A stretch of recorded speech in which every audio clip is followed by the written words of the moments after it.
అంటే ఇప్పుడు ఈ క్యారెక్టర్ అంటే ఎవరు హీరో కానీ హీరోయిన్ కానీ any other actor in any film వాళ్ళకి ఏదో రకమైన మైలేజ్ అన్నది ఆ సినిమాతో వాళ్ళు ఎక్స్పెక్ట్ చేస్తారు, ఎదురు చూస్తారు. ఈ సినిమా మనకి హెల్ప్ అవుతుంది మన కెరీర్కి అని. ఇప్పుడు ఈ సినిమా నీకు ఏ విధంగా నీ కెరీర్కి హెల్ప్ అవుతుంది ఇది అనుకుంటున్నావు? చాలా డిఫరెంట్ రోల్ అనుకుంటా. నేను ఈ ఈ క్యారెక్టర్ లాగా ఏమైనా I haven't done yet.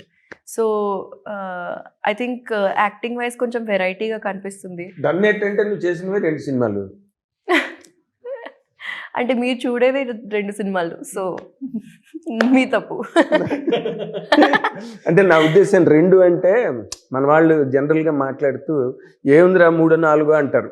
It can be 10 even, it can be 10 even, but మాట్లాడేటప్పుడు ఏం 3 4 చూస్తే అయిపోతుంది కదా అంటారు. అట్లా నేను అన్నా అనమాట. అంటే కొంచెం వెరైటీ అంతా చూపించలేకపోయాను. తెలుగు కూడా ఇంకా పూర్తిగా రాదు.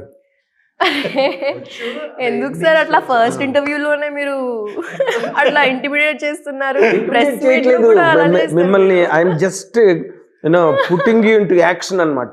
కోపం వచ్చి ఏమనుకున్నారు అసలు గుర్రం పాపిరెడ్డి అంటే? నేను చాలా చిల్ గా ఉంటాను, విజయశాంతి లాగా. కోపమే రాదు యాక్చువల్లీ, మీకు తెలుసు. సినిమాలో కూడా అంతేనా? అవును, కష్టం కొంచెం. That's actually the hardest emotion that I deal with. కోపం.